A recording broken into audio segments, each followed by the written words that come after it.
Welcome back, episode 152 from the shed end with myself, Theo. The other Theo, how you doing? I'm good. Yeah, it's a nice sunny day here in London. It was a very spring weekend. I felt if anyone who watched the football down in London and across the country would have seen the blue skies and sunshine, which is a bit of a rarity for this time of year in February. But yeah, football aside and Chelsea aside, like I always say on this podcast, I'm good. Looking forward to the next few weeks and looking forward to a big trip in April, which is now just 6 weeks away. But Yeah, yeah, how are you doing? yeah, I'm good. I'm good. I think we have to congratulate you as well. PB. In your was it half marathon yesterday, wasn't it? It's not the Yeah, just the half, not the full one quite yeah. yet. I mean, it's still a big thing. I mean, not many people Yeah. can run half marathons and then just turn up and do a podcast the next day. They'd be still in bed. But no, really, really good. PB is always good as well. But how was the race in general? How did you find it? It was good, yeah. Not the best course. It was very, very hilly and kind of a lot of incline around the West Ham Stadium. Mm. Very bendy roads as well. So I wouldn't really say it was the flattest half marathon or run I've done. But really enjoyable, really good kind of vibes and crowd. And anyone who does any races with run through will know that they're really good organisers. Same ones that I did the 10K around Stamford Bridge and Fulham back in November. I think the icing on the cake was obviously the PB, 1 hour 24. But I also saw Dennis Wise at the finish line. Really friendly, agreed to take a little selfie with me, and he was there to support his daughter, which was nice to see. But yeah, really enjoyable Sunday, and it did cheer me up slightly after the misery on Saturday evening. Surprised Dennis White. I mean, Dennis White should be ringing our phones, trying to get onto the podcast with us, talking all things Chelsea. But no, really good. It sounds like it was good event. Good time as well for yourself personally. So well done on that. Congratulations on that. It's really good. Cheers. Um, question. Got a question for you before we start today's podcast. If there was one player, if there is one player under Roman Abramovich era, so the time spans quite a wide range. If there's one player you could bring back in their prime as well from the Roman Abramovich era to come into this squad now and help save our season, who would it be? Oh, I was not expecting this question. I Pretty wish you'd rough. given me like a bit of like a heads up or some time to prep. I did. I just didn't tell you what the question was. It's a tricky one because obviously you think of like someone like Eden Hazard, just a player that can change games and can carry his team throughout a season on his back. You think of like Frank Lampard, the all-time Premier League record goal scorer as well, from midfield. Mm. But I'm going to say something not controversial, but I think if you look at our problems this season, it's number 9 and goalkeeper. Yeah. If I was to bring a player right now into this team that could fix that and also provide a bit more stability, I would actually go for the goalkeeper department, because I think Saturday emphasised that even Jorgensen's not good enough to be our first choice. Yeah. And Sanchez is not good enough to be our first choice. As I mentioned, the two keepers we have on loan in Petrovic and Kepa are our best two options, but are they long-term solutions to being our number one goalkeeper? I still don't think so. So I'm going to say it's Petr Cech. I think I would bring back Petr Cech in his prime from the Abramovich era to Chelsea. My one maybe worry is that times have changed since Petr Cech was in goal, and the modern day goalkeeper needs to be able to play with his feet. Whereas I just remember being a kid and going to Stamford Bridge and just seeing Petr Cech boot the ball across the pitch as soon as he'd have it at his feet, rather than his little sideway passes and starting goal kicks alongside one of the centre backs. But yeah, I'll stick with my answer and say Petr Cech. What would your answer be? He was up there. He still is. Obviously, he's one of the best goalkeepers that we've ever had at the club. And Frank Lampard definitely was on my list. Eden Hazard. I think N'Golo Kante was on there for me. Claude Makelele, potentially as well. But I'd have to go with Costa. Ooh, over Drogba. Yeah, I would. I just think we need. I mean, look, Drogba's probably the best. Can I say he's the best striker we've had in our sort of Roman times and recent times? Probably, yeah, I can. But I just think with Costa, there was something else about him. There was just like this sort of. I liked the sort of shithousery, vicious side to him. And I think sometimes, and I'm not saying Drogba wasn't that person at all, because he had that in him as well. But I just think with Costa, he loved playing on the edge. For me, I would take Costa in today's team. And I think I'm not saying that Costa's better than Drogba, but what I'm saying is I think what we currently need in that squad um, is someone who just takes the game and does what they need to do with it and can ruffle some feathers whilst they're doing it. That's Diego Costa for me as well. JT, we haven't mentioned JT. Um, I think our lack of goals is worrying, and I agree with your point about goalkeeper, but I'll take Costa. I think Costa's Yeah, a I good like that shout. answer. He's a bully as well, which we don't currently have in this team. We And don't have anyone that's actually, bully. no, it popped up on my YouTube the other day. I think it was like every single Chelsea goal we scored in the 2014-2015 season. Mm. And there was loads of Diego Costa goals. I think there was this, I think it was a goal against Hull or against West Ham where he just like brushes a player aside and just smashes it in. And that's what we just don't have right now. Like even Nicholas Jackson, he's more of a, I don't know. I don't see him scoring the same type of physical goals that Costa would. And he should be. He should be. Yeah, he says he's a tall guy and He's got the physicality. He's got the physicality exactly. But Costa just had that South American kind of aggression. He was like a bully. He played under Simeone at Atletico Madrid, so he knew the dark arts of football as well. And the fact I'm not sure you read it recently, but it just popped up again on my Twitter. It was when Alexander Pato came to Chelsea. He was obviously being Brazilian. He was speaking a lot of Costa and was mentioning like Chelsea are currently 11th. There's a lot of bad things that are said about you in the press and Twitter. How are you coping with blocking this all out? And apparently Costa responded to Pato saying, I can't because I can't speak English, so I don't understand any of it. It just goes to show how much he became such a fan's favorite amongst the players and the fans, the club. Yeah, but he didn't speak a word of English. But yeah, and even when he came back with Wolves, when he came back to the Premier League, I think 2 years ago, I was sat in the Matthew Harding lower, and the reception he got from the Chelsea fans, he's loved. He's loved. You probably like compared to like a Lampard, a Terry, and Hazard. So he's definitely got such a love from the Chelsea fans still. If only we could bring either of those back. I mean, I don't think we'd be talking about a defeat to Aston Villa. That clearly did happen. It wasn't a dream. It did or a nightmare. It actually did happen. 2-1. We saw some changes from Maresca on Saturday evening. Whether they were forced due to injuries or to team selection, but we got to see more of a midfield role for Reece James. We thought initially it was 3 at the back with the wing backs, but essentially Reece James was more as a right winger almost. I mean, I want to ask you. I couldn't work out what Reece James's role in that team really was. Was it more inverting into that midfield role, or was it more advancing? I didn't really see what his role was. Did you kind of pick up on that in the game, or is that just something you could clearly see that his defined role that Maresca was trying to get him to play? I think similar to you, I was a bit puzzled or confused by the formation. And my Siri's just gone. Sorry. I was a bit puzzled, confused by the formation and the role that Reece James was given, because it felt like Malagusto had a lot more freedom to kind of venture up the pitch. But what I did like about wherever Reece James was playing in midfield, it gave Enzo Fernandez a bit more freedom to be a bit more offensive. And I think if he was just playing traditional holding 2 alongside Caicedo, he would have never been in that position. Enzo Fernandez to score the goal he did.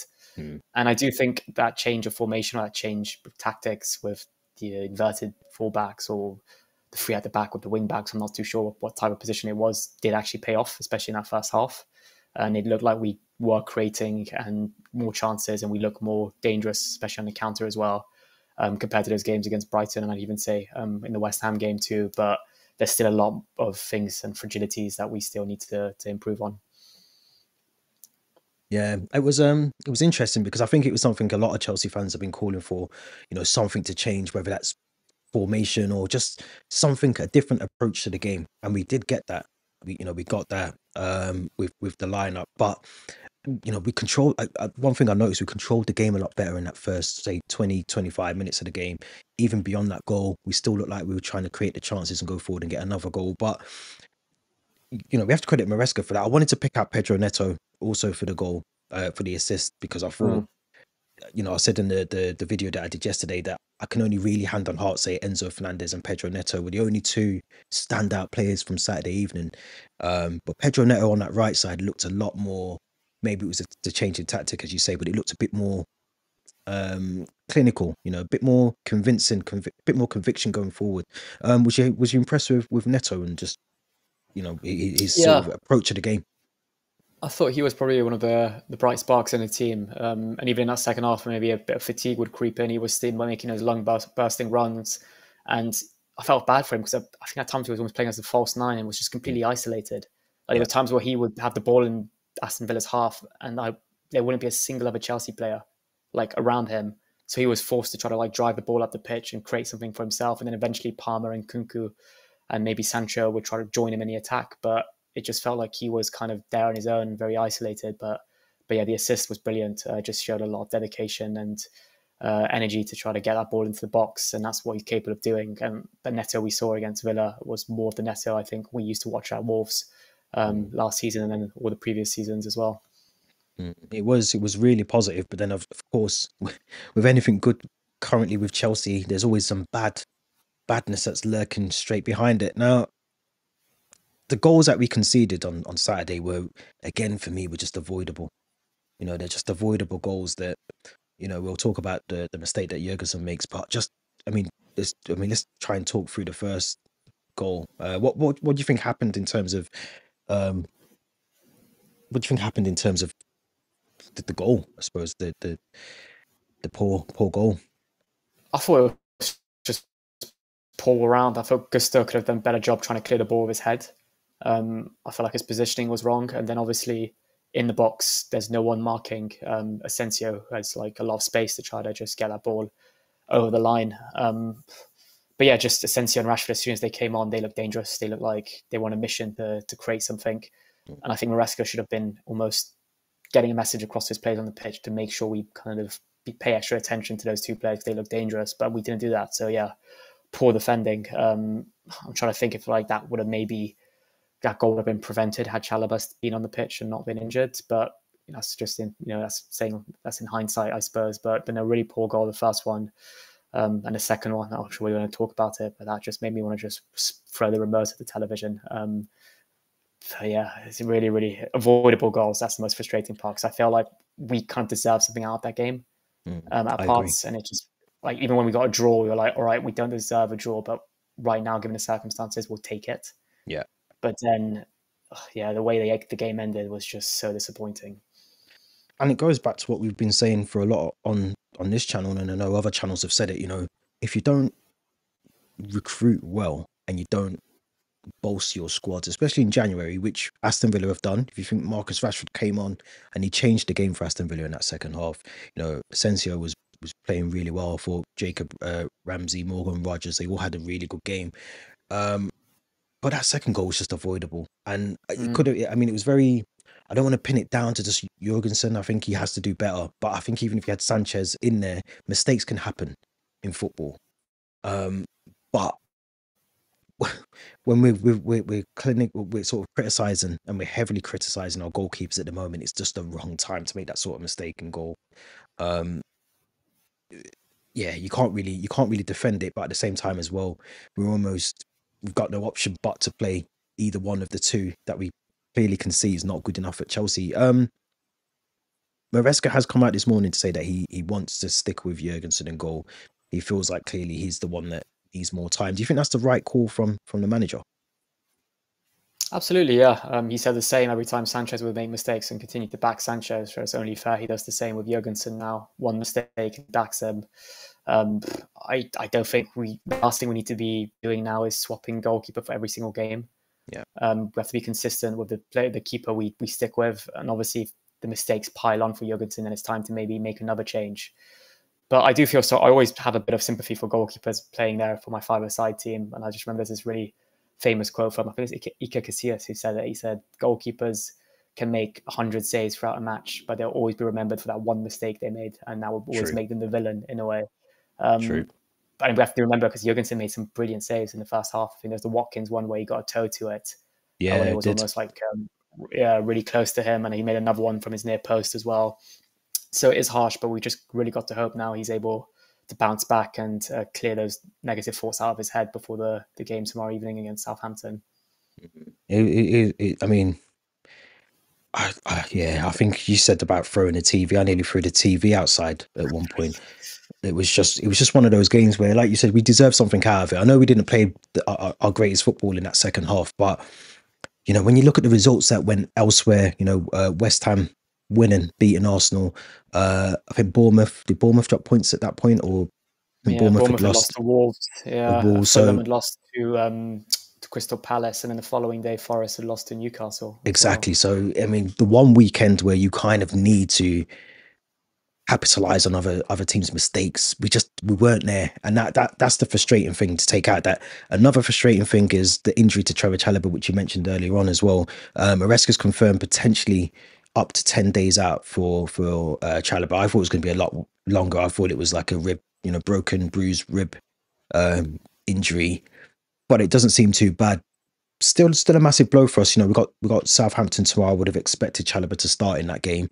But hopefully nothing too serious for Chalobah. Yeah, it's a big blow. I just seem to remember Chalobah before his loan to Palace. He'd be usually quite fit, except for that injury he had at the beginning of the Poch season. Luckily, if Maresca is telling the truth and it's only a week or 10 days, we should be able to have him back maybe for the second leg of the Copenhagen tie.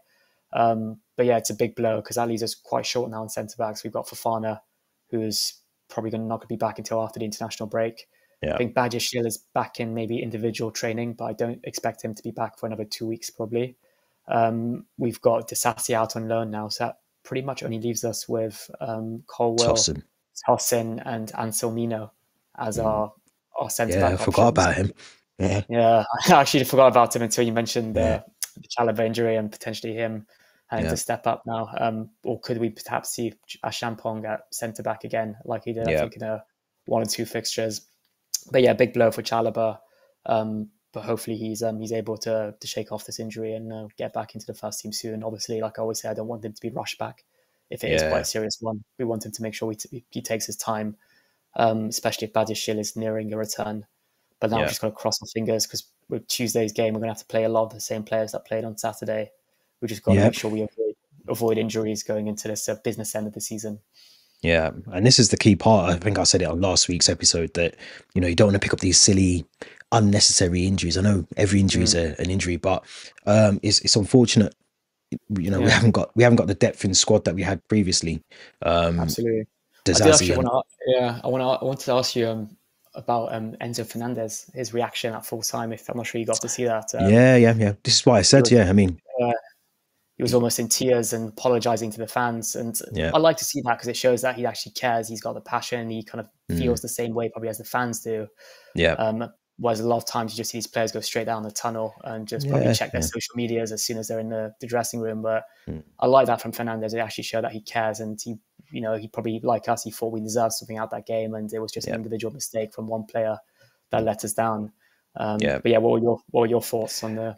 Yeah, I echo what you said. I think it's tough because I think he had such a brilliant game for him to walk off that pitch, and you could tell you could tell it meant a lot to him, not just scoring a goal, but the fact he was probably in a bit more of an advanced role, a bit more of a role that dictated how the game was going to go eventually. And probably when you put your all into a game like that and you walk away with nothing, you essentially scored the first goal as well. It must be disheartening. It's disheartening. It's disheartening for fans. So I can only imagine what it's like for a player that's played in the game. And like you said, a lot of the time now, a lot of these modern day footballers, they just walk off the pitch now. They don't appreciate the travelling fans. They don't go over to the fans as such. And I'm not saying they have to do that in every game, but when you can see someone's passionately upset by the fact that they've lost just one game, it's not even like a cup final or nothing. It does show that there are players in there that are willing to still fight for the club. I can't say that for all of them. I'll be honest. I think there's some players like Nkunku, for instance, it looked like he checked out mentally after the game. He just, there was one point in the game he was just walking around and I was like, we need a goal. We need something. And Sancho coming on didn't really change that. Sancho's another one that I feel is just happy to be away from United at the moment. So, Enzo for me shows kind of why I think Maresca's put a bit of trust in him as captain when Reece James isn't fit on the pitch for me. So you can see what it means to him, 100%.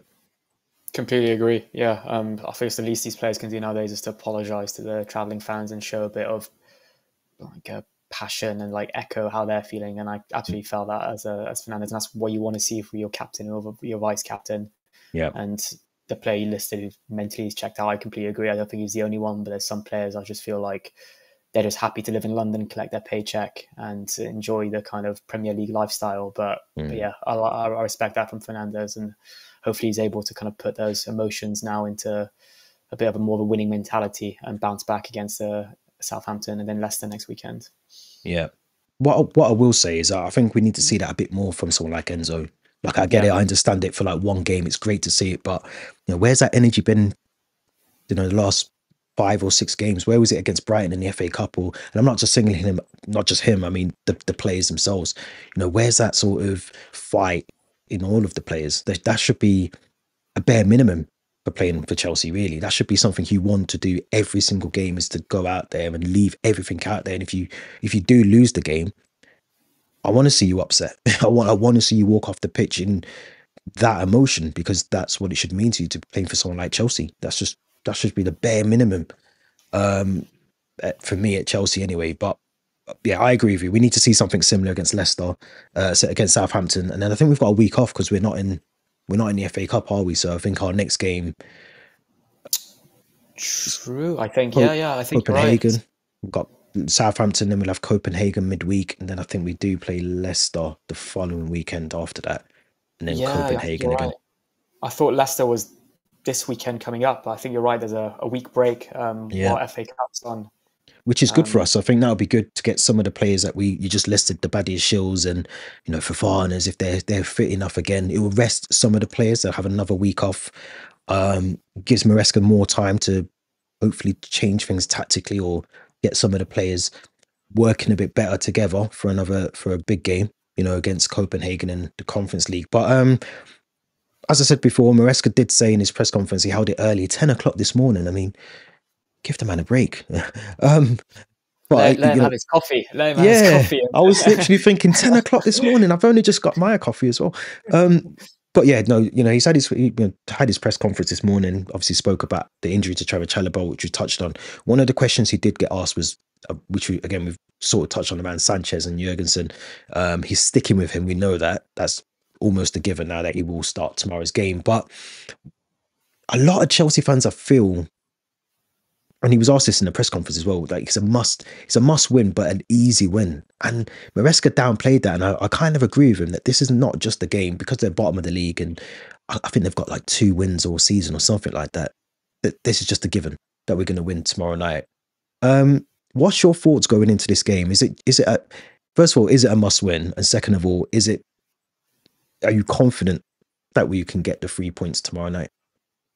Yeah, no. The response to your first question, is it a must win? Absolutely, 100%. I think given where Southampton are positioned in the league, people relegate team, it's not mathematically confirmed yet. And for me, if we were to lose this one, it would be a very similar beginning of the end for him. And it was actually exactly the same time of year. I think end of February for Potter 2 years ago, Potter. And now for Maresca this time. Yeah, so I feel like we just can't lose to Southampton at home. I just feel like they've only got 1 or 2 wins all season. They've improved slightly with Juric than they were previously under their other manager. But yeah, I just feel like a lot of those Southampton players have just checked out already for the season, and they know that they're destined to get relegated. I think there's a few good players there, Dibbling. I think there's another one, I forgot his name, but I like the look of him. And he caused United problems at Old Trafford a couple of months ago. But no, it's a must win. I do worry a bit how short we are in terms of depth at the moment with injuries. And you look at our bench against Aston Villa. I think the only players that potentially look out to come off the bench are Sancho, or maybe a Champong of Tyreek George, potentially Dewsbury Hall.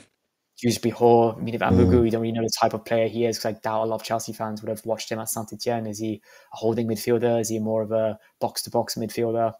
But yeah, I feel like this is the type of game we must win, especially given the break that we're going to get afterwards. We want to make sure we can get 3 points on the board and close the gap, because some of the other fixtures for the teams around us are quite tough.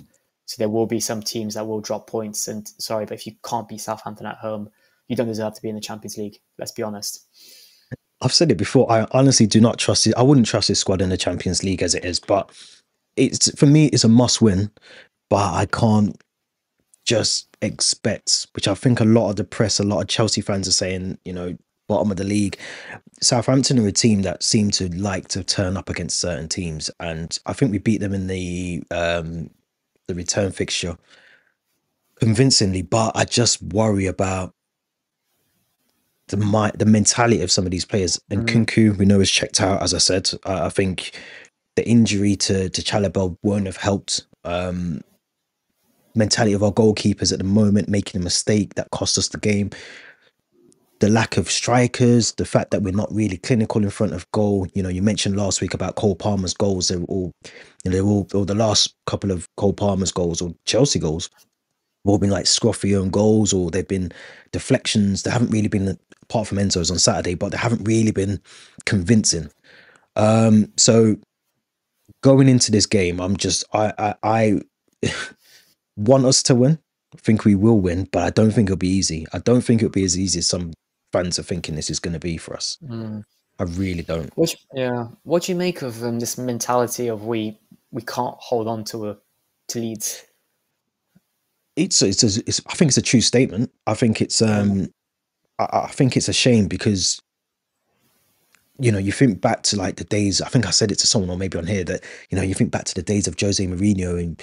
We'd win 1-0, but we'd do it convincingly. You'd bring on John Obi Mikel and he would help see the game out, and it'd be 1-0. We'd park the bus and everyone would joke about parking the bus, but it won us Premier Leagues doing it that way. It might not have been attractive or it might not have been amazing football, but it got the result and it got us the Premier Leagues that we wanted and the trophies. So I think it's a shame that we've come to this point where we can't even do that.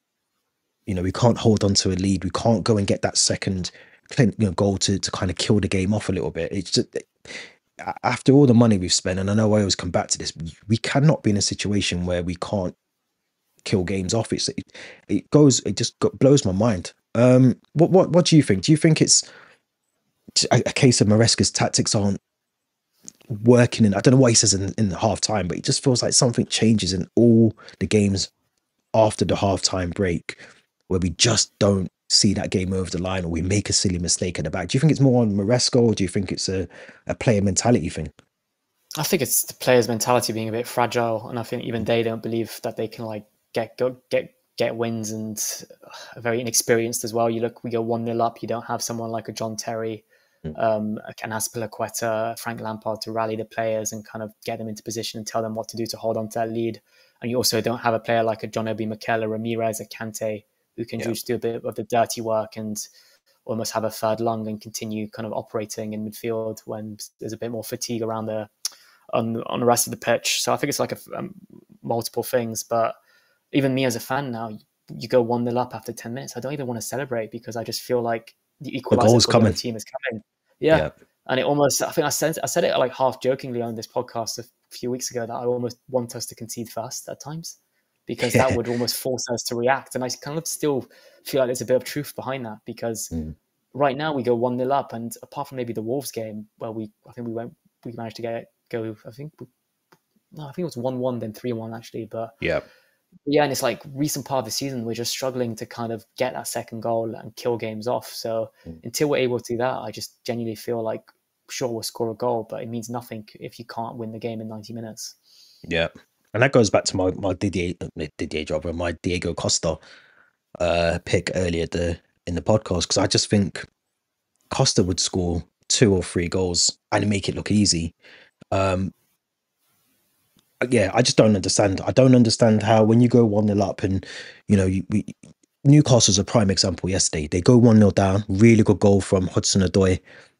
They bounce back and they score. I can't remember what the scoreline was. I started watching after like 4-1, I think. But they go on to win the game, convincingly as well. They shut Nottingham Forest down completely. So we don't have that in us. And I think that fighter's mentality, that winner's mentality, we rely on Cole Palmer too much. We rely on a player that's playing his second full Premier League season way too much. There should be more. There should be more step up from the likes of Reece James, Moises Caicedo, Enzo Fernandez, and Kunku, Pedro. All of them. Everyone in that team has a role to play, and they have to do it better than they are currently doing it. Yeah. I think it's a bit of both. I think Maresca and the players have to do a bit more. Absolutely, but I think it all trickles down to what we've been saying for the last 2 years is the lack of leadership in the team right now. Yeah. I mean, I saw this image, it popped up on my Facebook, actually, not Twitter this time, it was Facebook. It was an image of the Chelsea 2009-2010 squad photo. And we had 6 national team captains in that squad. We had Ballack as the Germany captain. We had John Terry as the England captain, Petr Cech as the Czech Republic captain, Branislav Ivanovic, who turned 41 actually last week, as the Serbia captain, Janobi Mikel, who you just mentioned, as the Nigeria captain. Then we had Didier Drogba as the Ivory Coast captain. So we had 6 national team captains in that team. So even if one maybe doesn't feel like stepping up, you've got the other one who's there. How many captains have we got now in the team? I mean, we talk about Colwill and Enzo being captains. These guys are 23. Yeah. They've hardly got any caps. They probably got 10 caps between them for their national teams. It's just like, and then when you listen to the Obi Mikel podcast and Chelsea would be losing games, the players would be almost fighting in the dressing room. Yeah, there's none of that now. There's none of that now. They're probably just straight away on their social medias checking what the fans are saying about them. So again, it kind of trickles down to the lack of leadership and its fragile mentality that the players have, I feel. And one thing I wanted to say as well, I put a tweet out yesterday that for me, there is no excuses for Enzo Maresca, because Frank Lampard, albeit under different circumstances, was able to get top 4 with a transfer ban. He had to integrate Mason Mount and Tammy Abraham into a squad. He was almost forced to play them due to the transfer ban. And still, I know it was almost last game of the season when we secured it, but the objective was to get top 4 that season, and we got it. There can be no excuses for this squad and Maresca. Top 4 has been there. We were second in December. I don't know if you've looked at the league recently, but I think from 9th place to 3rd or 4th is pretty much, there's like 4 points in it. There's literally nothing in it. From, you could lose tomorrow Southampton and then lose against Leicester and be 8th or 9th. We should not be in this situation. We should not be where we are. But there's no excuses for me. Frank Lampard, who Chelsea legend, was able to get us over the line as a manager. Very inexperienced at the time. You think about where he was, very similar to Maresca, and was able to get us over the line. So there can be no excuses. That's a good point. I completely agree. I'm not trying to find excuses for Maresca and kind of Chelsea team right now. But what I will say is I feel like the teams around and the competition has gotten stronger. Agreed. You look at when Lampard was managing that season, I think Bournemouth, Aston Villa, they were borderline relegation material. While now these teams are pushing for top 4. So that's what I will say about the Premier League. Now it's a lot more competitive and a lot harder. But still, when you spend 1.5 billion, there shouldn't be any excuses not to finish in the top 4. There can be none. I mean, it will be a top 5. I think we know that I think securing 5th place will get you Champions League football. But essentially, we shouldn't even be relying on 5th place. We should be there or thereabouts. But let's go into predictions and our predicted lineup. I love this part of the podcast. If you're ever on the audio version, by the way, if you're listening on the audio version, you must go over to the YouTube version of the podcast to really get involved with this part of the podcast where we pick our starting 11s. But I've gone for Jorgensen in goal, which I think is the choice that Maresca will go with. But what's essentially I feel like this is going to be the same, if not the same team as Aston Villa, but let's go for it. Essentially your team for Tuesday's night match against Southampton. I mean, the one thing we can't do is start Chalobah again, of course, because he's injured. But I would go with the same back line and replace Chalobah with Tosin. And so Cucurella as the left wing left back. Then I think it was Levi Colwill as the left centre back. Oh. Let's give him a jet. And then we're going for Tosin.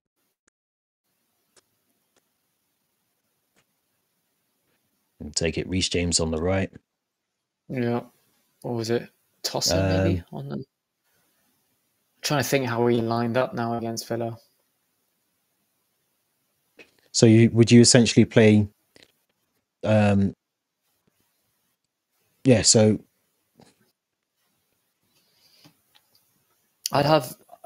So I also want to start a Champong somehow. I feel like he deserves a chance. So this is I've how got. I would do it. I would go with a back three of Colwill, Tossin, and Reece James, and actually I'd drop Gusto and have a Champong as the right wing back. But I don't think that's what Maresca will go for. But that's what I This is what personally I would agree, prefer. though. I think Mm. I would go with that as well, and I think it makes sense to have Reece James as the right centre back. As I've said on here before, I just don't think he's got. I think he's lost a bit of his game, if I'm honest, since that big injury. So I Mm. think let's put Ashley and Pop. Yeah, I was going to ask you, when you remember that the Reece James that used to play on the two core, just like people had him as the best right back in the world at one point, and and I now he think he just could looks have like a been. shadow of himself. Yeah. Yeah, but I think he's just had too many big injuries. I just want to ask you about Achiempong though. Mhm. Hasn't really featured, I don't think. I feel like since Crystal Palace. Yeah. And that was when was that? That was 3 weeks ago, 4 weeks ago. That was the first game of the new year, wasn't it? I I think think. so. Yeah. Yeah. I just think can you bring someone out of the cold back into a game, albeit against Southampton, but can you bring him into it from the starting point? I suppose he's on the bench. He's fit enough to start. Is our motto, but I don't know. I don't know. I agree with you, but I just don't know if I would start Achiempong in a game where you can't afford to slip up. Yeah. I mean, I remember last week I wanted George to start against Aston Villa purely because Sancho and Neto's form had been a bit a bit poor, but I kind of feel the same about Gusto. I don't feel like he's been kind of Oh, he's fell off a brilliant cliff. this season. He's fell off a cliff, exactly. I used to have him Yeah, as one of the successful Blue Coast signings last year, whereas now I kind of wouldn't really put him in that bracket anymore. yeah, So yeah, that's why I kind of feel like it's a chance for a Champong. And yeah, um, he was playing centre back against Palace, which isn't really his natural position. He's a right back, and I feel yeah. like having him as a right wing back would give him a bit more freedom because he'd have the cover of James, Tossin, and Mm, Colwell. So I yeah. think it's a chance. I very doubt that Maresca will go for this, but this is personally what I would like to see again on Tuesday against Southampton. Yeah, agreed. Your two midfield. I'm guessing it's Enzo. Yeah, I just worry that one of these two guys is going to pick up a suspension or an injury soon because they've been playing a lot of football, a lot. But I still feel like the trust for Dewsbury Hall isn't quite there yet from the manager and the fans, though. And I think as well, because we haven't got the game at the weekend, I think this would be perfect time to keep both Yeah, of them fit, fresh, and then we can rest them over the weekend. Give them a break there. So I would go with those two in midfield as well. You're free in the midfield, the attacking midfield roles. so I would Oh, sorry, not you're drop. free. Is it free? Yeah, it is. Yeah, you're free. Yeah, three. I think Neto kind of did well as the false nine, so I kind of wouldn't mind seeing him there again, maybe interchanging occasionally with Palmer. But I would have Neto, Palmer, and Tyreek George, I Oh, believe. Yeah, I just feel like I haven't seen enough from Sancho, and I haven't seen enough from Nkunku to make me want to start those two players. so essentially like this, and George. I really want to emphasize on this that Neto and yeah, I want to see Neto and Palmer kind of almost switching up between as the false nines occasionally. Yeah, because you could easily put Palmer here, Neto here, Yeah, and essentially, I think this is what would probably happen. Is okay. I still think this is what happened on Saturday, but I might be wrong. And I think we Yeah, kind of done this when we had possession of the ball. And I feel like yeah, Reece James, I feel like he was here, but a lot of people, when I was speaking to them on Sunday, were saying he was more on the right side here, which he was as well, essentially. But I just think he was more here, which allowed, like you said earlier, allowed Enzo to get forward and even get that goal against Villa. He was more in the advanced areas here. So, absolutely. Yeah, and even if so James wants to stay back, I would maybe have Cucurella shift up the pitch and maybe Colwell kind of yeah, slot into left back yeah, yeah, position occasionally as yeah, well. yeah, because you could easily do it again, where you have this here, you know, and then Enzo's driving here. Cucurella, which I do praise him for, he's one of these left-sided players that I think loves to get down Mm. as far down to the byline as possible. Let George and Neto tuck in, and then you could even use Achiempong down his side as well. I think I said it on might have been the Brighton game, but we have to overload the box a lot more. And I felt like he was doing that in the first 25, 20 minutes of the game against Villa. I think we have to do it against Southampton. We have Defensively, to. Yeah. we know they're poor defensively, but we are as well. Um, but yeah, I think we have to, and I think I'd go with that lineup you've gone with. I think my only change potentially would be Gusto for Ashley and Pong, but I don't know where Gusto fits into this sort of pecking order of right-sided defenders for me. I think he's probably. I think at one point I remember saying Ashley and Pong, sorry, was above Gusto, and I still think that is the case. He just hasn't been given the opportunities to showcase what he can do. Yeah, no, I think it most likely will be Gusto who starts, but it'll be nice to see Ashampong get some game time, especially his more natural position on the right hand side. Yeah, I agree. I agree. As always, score predictions. I can't remember what I said on Saturday. I felt like I said 2-1, but it might have been 2-1 to Chelsea. I can't imagine us. I said this. Yeah, I think I got the result right. I had a Villa to win. I think 3-1, and it ended up being 2-1. Not that I wanted it to be 3-1, but yeah, I feel like it. Often when I'm too confident, sometimes it just backfires and we lose. So, but surely against Southampton at home, I feel like similar to West Ham and Wolves. Our record at home is better as well. We haven't played at home since the West Ham game, so I think we've got enough to win. Come on, we should have enough to win. So I'm going to go 3-1 Chelsea. Yeah, I would like to see a clean sheet. I think if we win, I want it to be a convincing win where it shuts down a lot of the doubt from the noise from the press, from certain Chelsea fans as well. And also, we've mentioned here before about the protests that are happening before the match tomorrow. I think that should hopefully spur these players on to hopefully get 3 points over the line. So I'm gonna go 4-0.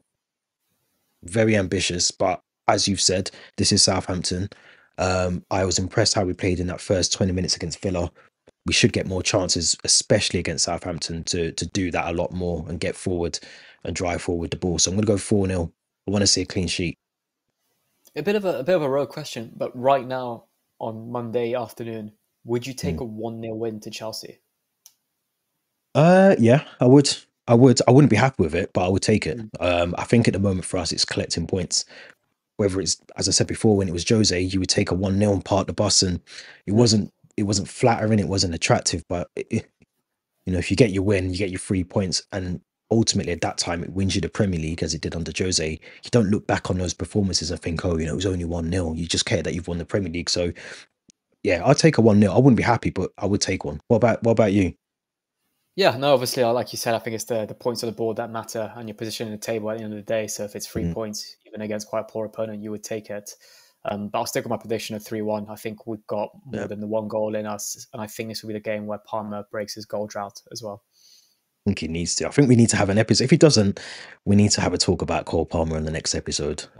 He should have scored against Villa. He should have. I think he slipped and then he should have maybe chipped Martinez, but in the end, it gets cleared off the line.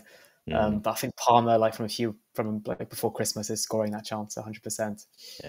Confidence seems to have taken a bit of a dent, but we'll talk about him if he doesn't score tomorrow. We'll talk about his current form and how he gets it back to where it was last season. But Theo, as always, thank you very much. Pleasure as always.